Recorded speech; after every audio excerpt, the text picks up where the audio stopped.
Welcome to Inspiration and Transformation from the Banks of the Ganga with Sadhvi Bhagawati Saraswati, an American sannyasi living at the Parmarth Niketan ashram in Rishikesh, India. Sadhvi is president of the Divine Shakti Foundation, a charitable organization bringing education, vocational training, upliftment, and empowerment programs to women and children. Sadhvi is also Secretary General of the Global Interfaith Wash Alliance and Director of the world-famous International Yoga Festival. Join the musings of an American sannyasi as Sadhvi shares the wisdom and teachings of her guru, His Holiness Pujya Swami Chidanand Saraswatiji. Welcome, everyone, to Inspiration and Transformation from the holy banks of the sacred Ganga River in the land of Rishikesh, India. Negative thinking. This is it's a tragic pattern, and it's one that so many of us fall prey to. We do it because we've been programmed to do it. Very, very sadly, but very, very insidiously. We have been raised in a culture. Two pieces. One is our basic culture of education and discipline, which is a system based on punishments rather than rewards. The kids who do well and behave are ignored. The kids who are the problems are the ones who get all of the attention. So what we hear constantly is, you're stupid, you're bad, you're this, you're that, and we internalize it. The other piece of it is the culture. The media and politics and everything in the world is rooted upon and founded upon convincing us that we are lacking something in our lives that they are going to fulfill. Now it's just called marketing. If you already are set, how am I going to sell you something? If you're already satisfied, you're not a very good customer. Especially if what I'm selling is not something you need. People who sell apples are probably never going to go out of business. But if what I'm selling are clothes or cars or vacation packages or beauty products or any of these things, I need you to feel that there is something lacking in you which my product is going to solve. So either you are too dark or you're too fair. Either your hair is too straight or your hair is too curly. Either you're too fat or you're too thin, or you're wearing last year's model of jeans. This is how advertising works. The example that I always give, my favorite example on this is, if you look at a commercial for soap, well, what does soap do? Soap cleans us. We all need it. It's a great product. Nothing wrong with soap. But an honest advertisement for soap would say things like, Dove cleans so many more parts per million of bacteria than Zest. Lathering up with Dove for 5 seconds is the equivalent of lathering up with Zest for 30 seconds in terms of how many bacteria you've washed off. Commercials never do that. What do soap commercials look like? They are beautiful people singing in the shower as they lather up in the morning, and their bathroom is all steamy, and their husband or wife or boyfriend or girlfriend is also in the bathroom singing, and then they go out and their child has miraculously gotten himself up and had his breakfast and done his homework, and then the family walks out the door hand in hand, and all you see is just a little thing that says Dove or zest, right? Nobody said anything about cleanliness. Nobody said anything about bacteria. We're selling happiness. Car commercials. Either it's freedom, right? You're driving off into the horizon. Will anyone here feel stuck in their jobs? Anyone here feel stuck in a situation? God, freedom looks so good. If I just had a Camry, I too could drive off into the sunset. Leave behind everything. We're not selling airbags and brakes and, seat comfort. We're selling freedom. We're selling romance. The guy with the car has got the right lady. You want to sell an SUV? Kids in the back seat are singing together. Well, when your kids want to strangle each other in the back seat, the subliminal message is you've got the wrong model of car. If you just buy this one, your kids too will sing in the back seat. So I share this because it's funny, but it's epidemic. Wherever you look, we are being told in every magazine, every TV show, every movie, every commercial, every ad on a website, that we need something to be full. They are selling scarcity. 24 hours left of this sale. 2 left at this price. Get them now or they'll be gone tomorrow. You're growing old.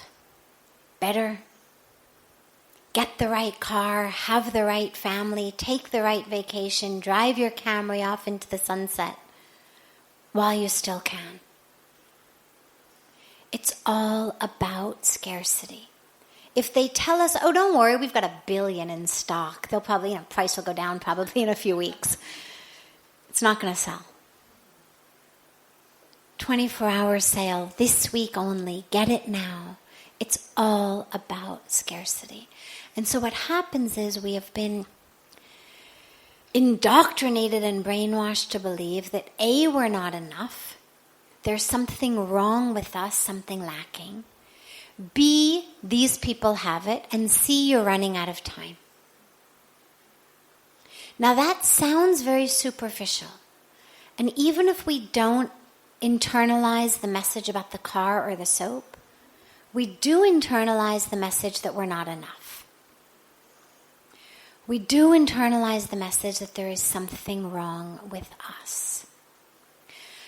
And so we take that out in our lives. And the way to deal with the negative thoughts, first of all, is to make a commitment in your life to compassion. And to make sure that that commitment includes you. To make a commitment to loving kindness. And to make sure that you are included in that.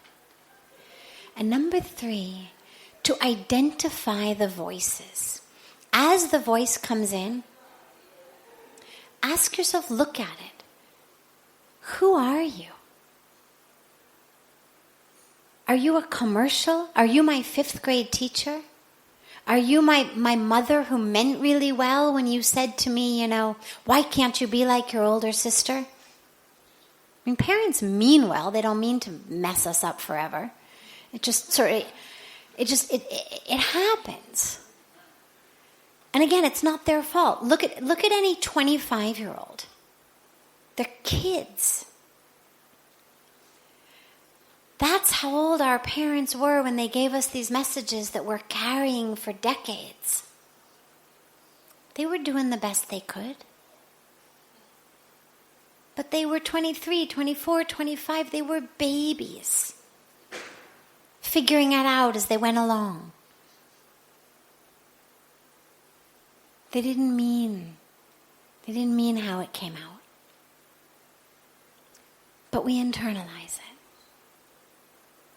You're the stupid one. You're the messy one. You're the ugly one. You're the whatever. And the last piece is we also internalize the message from our parents, from our school, from our society, that your worth is based on what you achieve. People who are successful, who are rich, who are the top, these are the ones that society glorifies.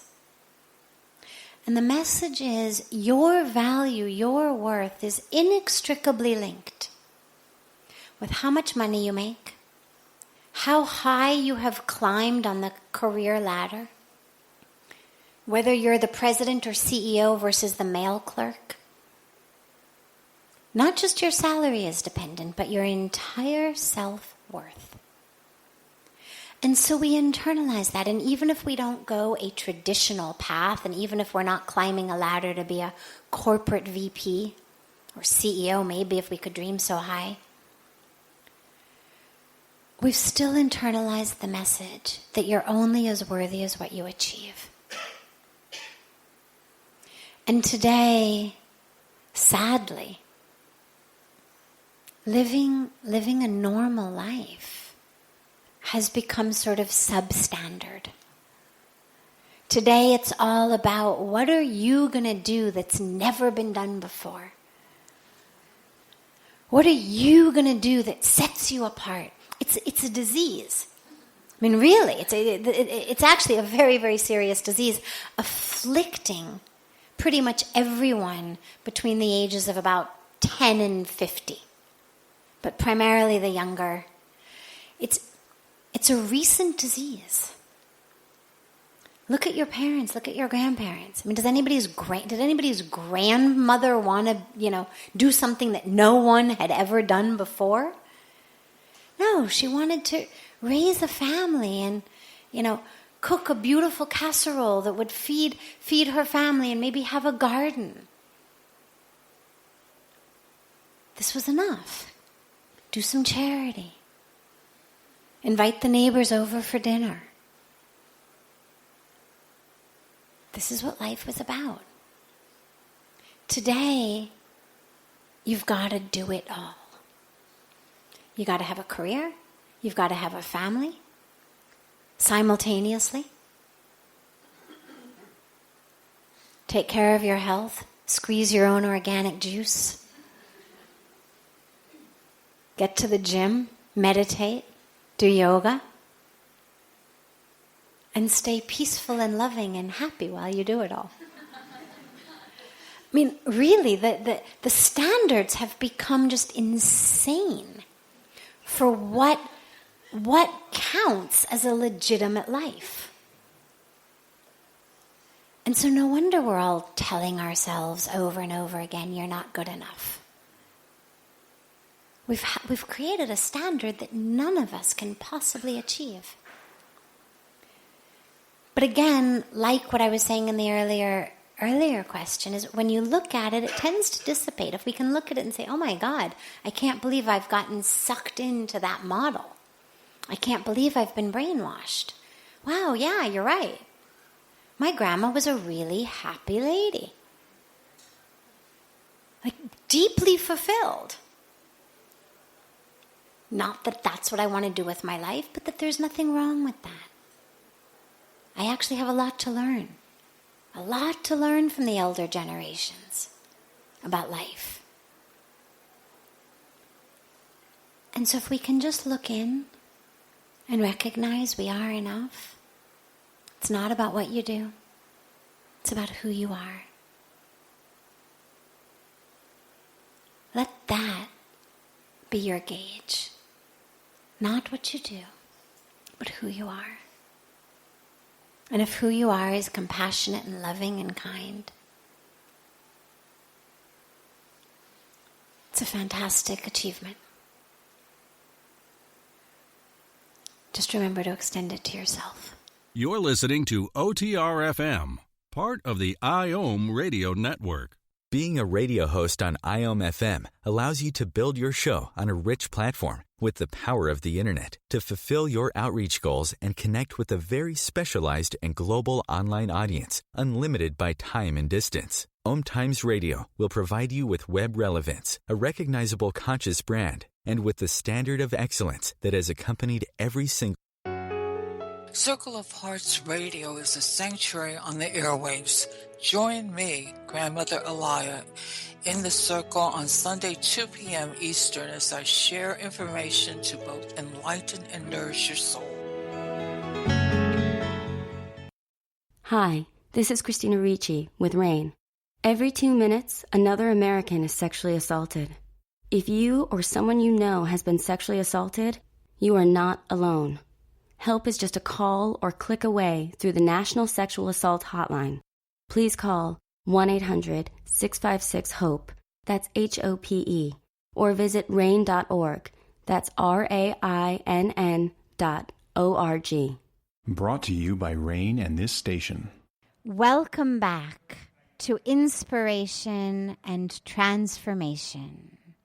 I'm so glad to have you all back here with me. How can we, as American yogis, raise consciousness in our country? Yeah, needed very much, not only in America, but all over the world. How can we raise consciousness? Well, the only way to do it is to raise your own consciousness. Sadly, there's no magic wand that we can take and wave it over people's heads and raise their consciousness. The gurus can do that. That's why we travel thousands and thousands of miles to come and sit at the feet of the guru. But when we don't have that power, what can the rest of us do? Well, we raise our own consciousness. And what happens when we do that is that we literally, energetically, become different. And what that does is it literally and energetically changes the people around us.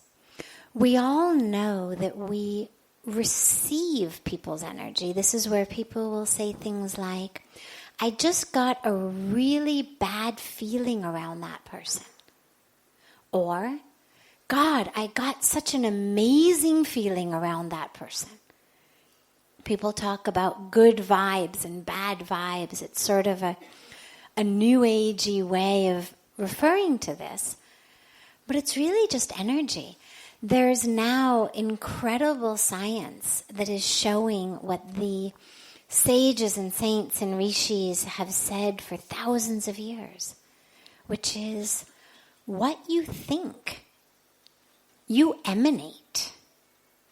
You actually send it off into the world. So we literally, what we are thinking doesn't just stay in our brains.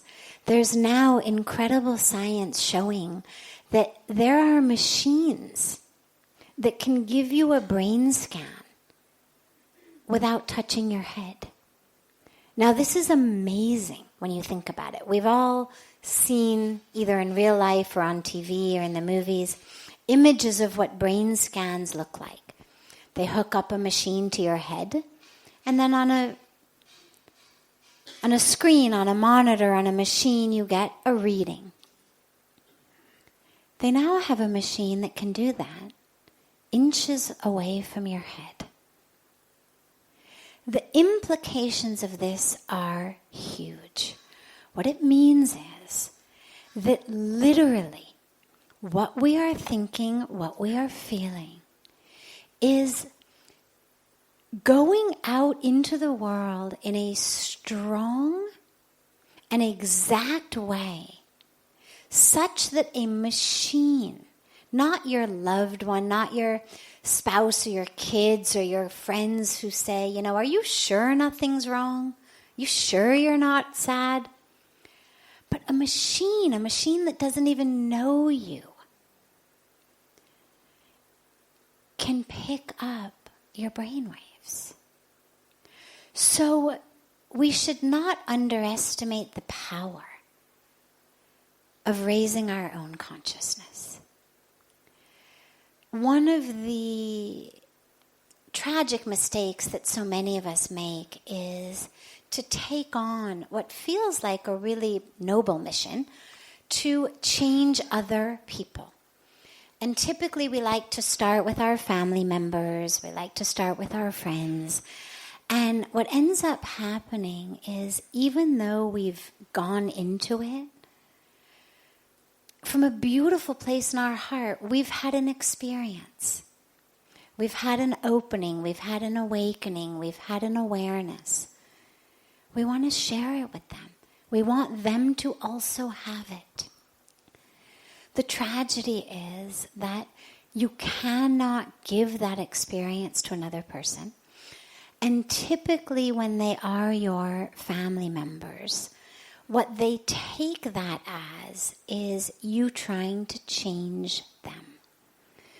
And most of the time it actually ends up leading more to conflict rather than our loved ones saying, wow, thank you so much for shining light on all the ways that I'm stuck. Thank you so much for shining light on all the ways that I'm living in ignorance. Thank you so much for showing me where that was really just my ego.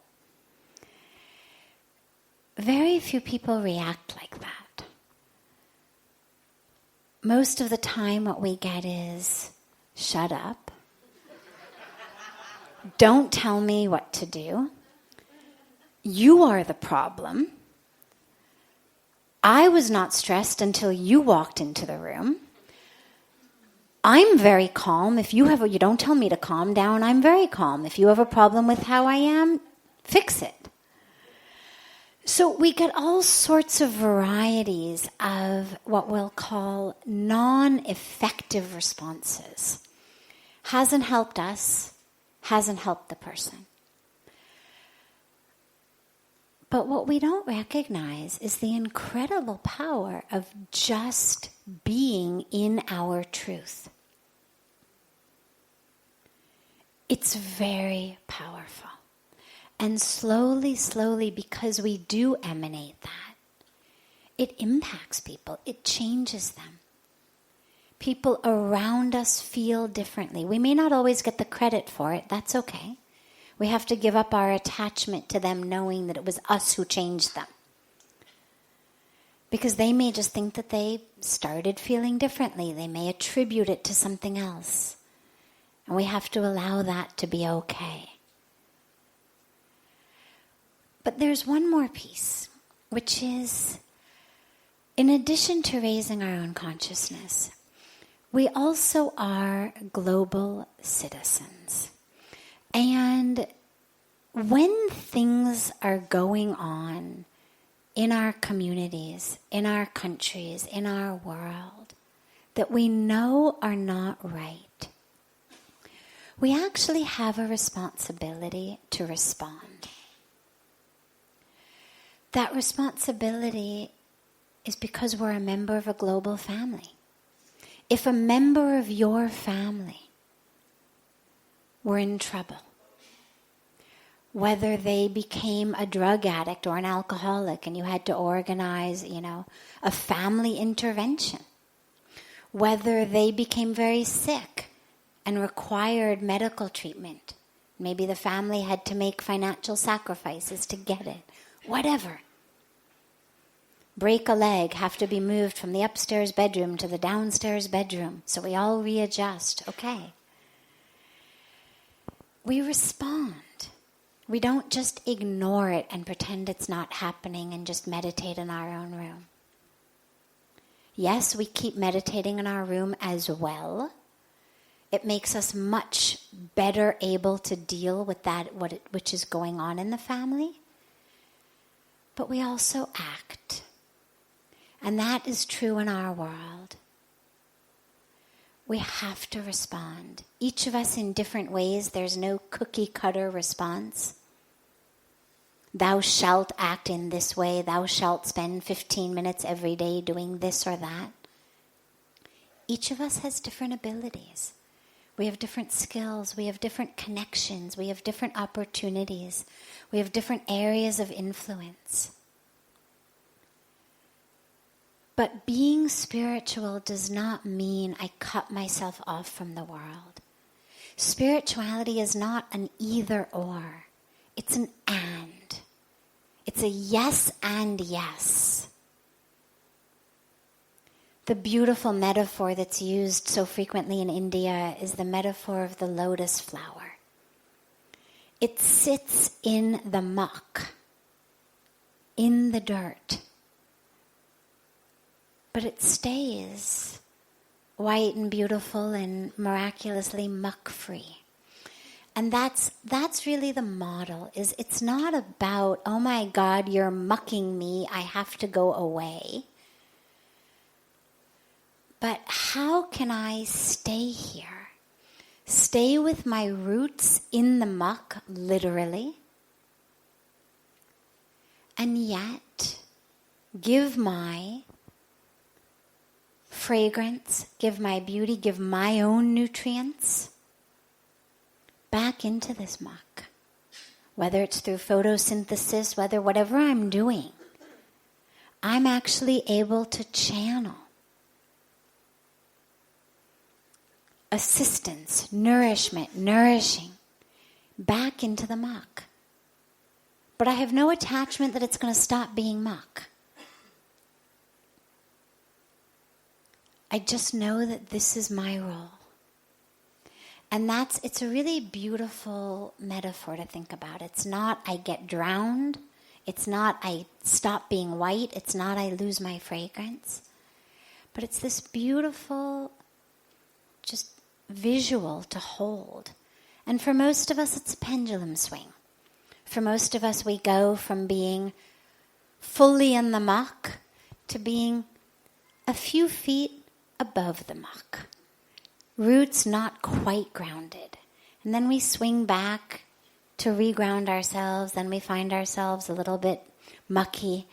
Then we shift back and it becomes kind of a pendulum swing, but you slowly, slowly, slowly find ourselves getting closer to that center where we're able to actually do both. And so we maintain our consciousness and we respond. Because if we turn our backs, really what that's saying is the people who are making the decisions in our country are the non-meditators, are the non-yogis. If all the yogis say, well, forget it, I don't want to have anything to do with politics, it's not a spiritual thing. Politics and spirituality, politics and yoga, politics and meditation don't mix. Then what we've done is we've just created a world in which we say, well, everybody who has the power to therefore make a decision about our world, by definition has to be a non-meditator, non-yogi, non-spiritual person, which is a really scary thought. But we have to begin with ourselves and realize that if we say, well, I'm a spiritual person, I'm a yogi, I'm a meditator, I'm only going to work on my consciousness, then we're setting up a model that says those sitting in power will be those who are not working on their consciousness. And our world needs people who are expanding their consciousness to also make decisions for the world. So we do both. This is OTR-FM, part of the IOM radio network. OMTimes Magazine is one of the leading online content providers of positivity, wellness, and personal empowerment. A philanthropic organization, their net proceeds are funneled to support worldwide charity initiatives via Humanity Healing International. Through their commitment to creating community and providing conscious content, they aspire to uplift humanity on a global scale. OMTimes, co-creating a more conscious lifestyle. Do you have time to read that inspiring book or that blog post you've been meaning to get to? In your busy world, how do you improve yourself and keep your life going?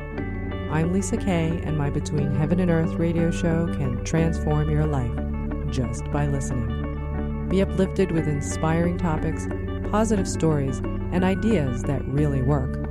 Between Heaven and Earth Radio is conscious living for your soul, every Wednesday at 4 p.m. Eastern Time.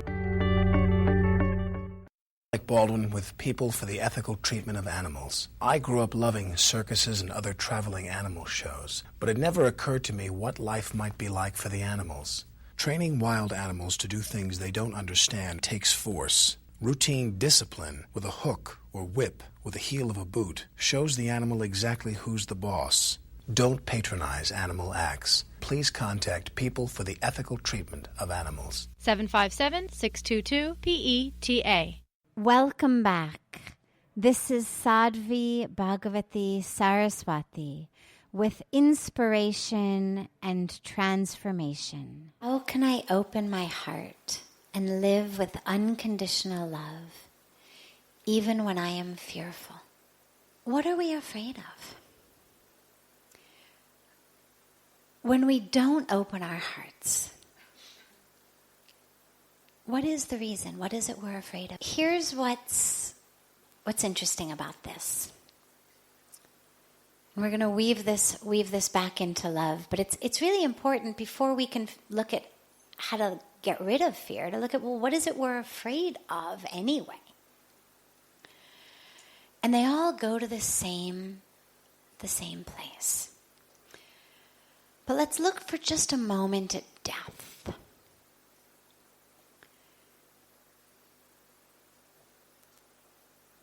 We all know we're going to die, at least the body. This is pretty much a given. And yet, that fear, the fear of death, is so profound and so deep that growing old is not only something that we're afraid of because, oh my God, it means I'm going to die, but it actually has started to become something that is seen as a failure. Thankfully, not so much still in countries like India where age is still revered. But in the West, if you meet somebody you haven't seen in a while and they say, God, you look really old. In India, it's a compliment. I mean, if someone says to you, you look really old, this is a compliment. In this country, the older you get, the more respect, the more reverence, the more value. But in the West, if someone says to you, look old, it's like the worst insult. Oh, you look so young. Here, it basically means, you're cute, but you're kind of worthless. Like, why should I listen to you? I'd play ball with you, but I'm not going to value you. But in the West, there's this real sense, this pervasive sense of growing old as a failure of some sort. You're letting yourself go. As though you somehow actually had some control over the half-life of the carbon in the cells of your skin, or the pigmentation of your hair, or the impact of gravity upon the muscles and the flesh, as though somehow that were in your conscious control or even unconscious control. But it's seen as a failure. We don't dye our hair because we aesthetically think that brown is so much of a nicer color than gray. We're happy to wear gray sweaters and gray shawls and gray pants and gray scarves and paint our walls gray. But our hair can't be gray because it's a sign that we've somehow lost the game. We're a failure in some way.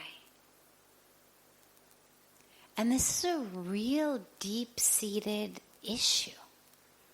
We've digressed slightly from the open-hearted relationship issue, but you raised it, and so it's an important one to just touch upon. If we don't know how to die, we don't know how to live.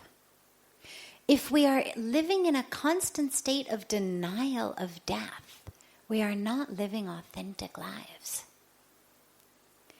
I'm not saying thou shalt not dye thy hair. Make any sort of aesthetic choices that you want about your life. It doesn't matter. I mean, wear the clothes that you think are nice. Wear the jewelry you think is nice. Do your hair however you like it. No issue with that. We paint the walls of our temple. We take care of things. We want to make things look nice. We make choices based on whatever we think looks nice. But recognize that it's simply about aesthetics and not about inner value.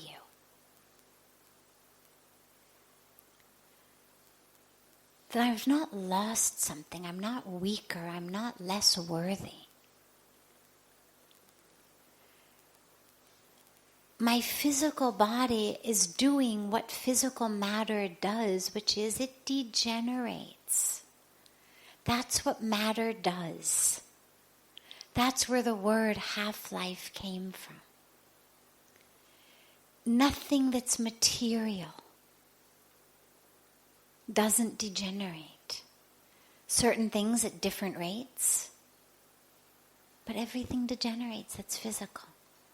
And if I deny that I'm physically degenerating, then what I do is I live stuck with this sense of I am my body. A deep awareness that my body is degenerating, but I am still here, is actually the point of life. You were saying I from the time you were a couple years old. Your body's degenerated a lot since then, but you still say I. And you're going to keep saying I as your body keeps degenerating. The I is not the body. And the sooner that we recognize that, the better we are able to live authentic spiritual lives. The longer I think I am my body, the more I miss the whole point. And so we have to live with an awareness of death, of the physical body. Because what it does is it forces us to connect with that doesn't die. Because obliteration is scary. Annihilation is scary. If I am my body and this body is going to die, that's scary. The only antidote to that, the only way not to live in fear, other than denial, is to connect with that which isn't degenerating, which isn't going to die. That's the soul. That's the whole point. So let our fear of death lead us into an ardent and fervent longing to connect with and identify with and live as that which isn't dying. That's what keeps us alive. That's the piece that doesn't die. This is OTR-FM, part of the IOM radio network. The number one reason girls drop out of school in sub-Saharan Africa is lack of access to feminine hygiene products. The Pads for Schoolgirls Project, an outreach of Humanity Healing International, is changing this paradigm by setting up sewing programs at schools, teaching girls a vocational skill, while producing the reusable pads that help keep them attending classes. The girls pay it forward by making and giving pad kits to other girls in need. To learn more, visit humanityhealing.org. Humanity Healing is where your heart is. Circle of Hearts Radio is a sanctuary on the airwaves. Join me, Grandmother Elia, in the circle on Sunday 2 p.m. Eastern as I share information to both enlighten and nourish your soul.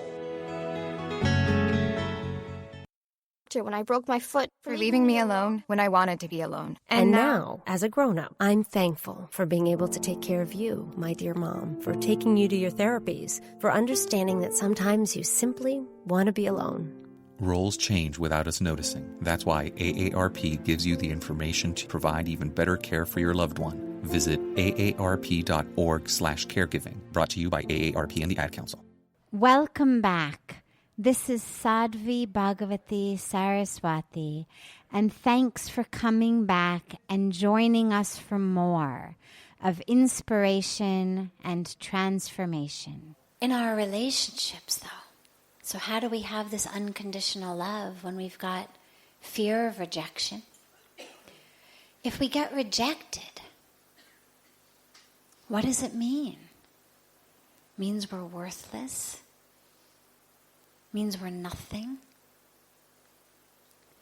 So the reason that I'm afraid in a relationship is if I love you unconditionally and really open my heart and you reject me and I've been rejected, then I'm alone. I'm all alone. Now bear with me for just a moment. Let's go a little bit deeper. Why is being alone so scary? Why is rejection scary? What does it mean?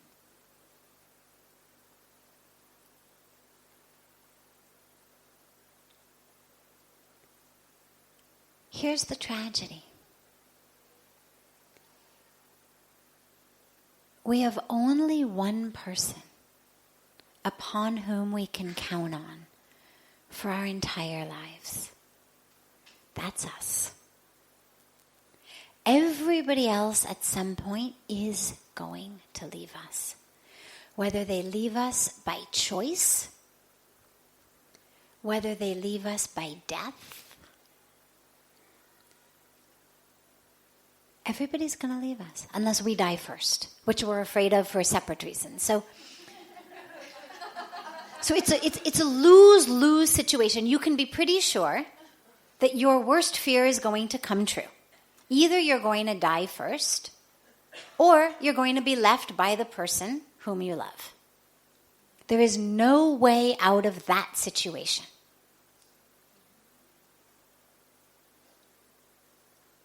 Either we die first, or they die first, or they leave us.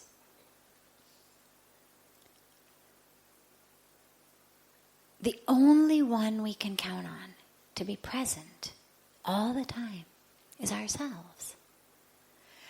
But we have given ourselves such a bad rap. We've ignored ourselves for so long that being alone really feels like we're in emptiness. I need someone. Well, you've got someone.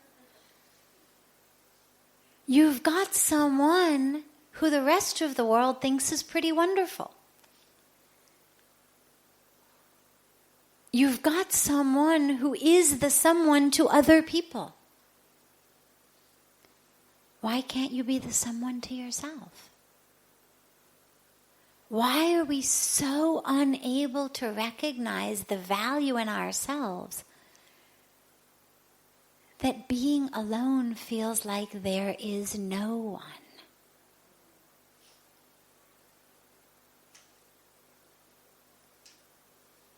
We've literally spent our entire lives ignoring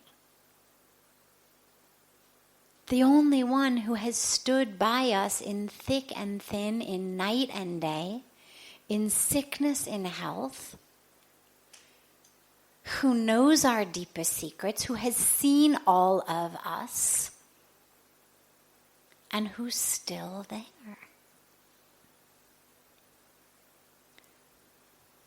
But we've pushed that person aside.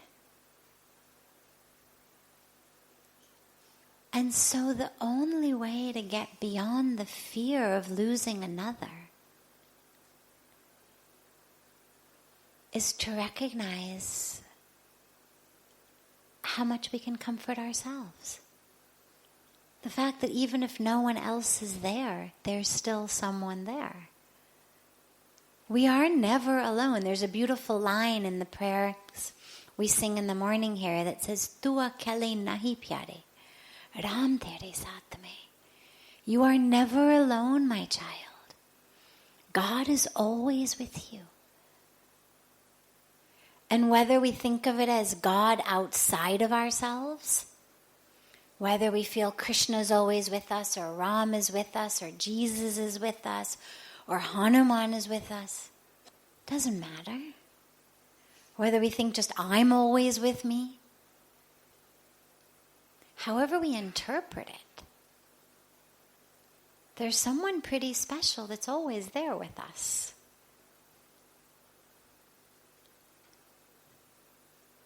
And what that means is we never, ever, ever, ever can be alone. If we are alone, it's because we've turned on ourselves. And so the first and most important thing to do is make up with yourself. You've spent the last 10 or 20 or 30 or 40 years in silence, not speaking. All right, I mean, we're angry at a loved one and we pretend not to see them and, kind of turn our heads in the other direction and we don't talk to them. Well, you've been doing that to yourself pretty much your whole life. Kids love themselves. Then we outgrow it. We start thinking we need someone else. Someone else, someone else. And so the only way to love unconditionally without fear is to know that in loving you, it's just an added bonus. If I love you and you love me and we're in love, there's actually 3 pieces there. There's you, there's me, and there's love.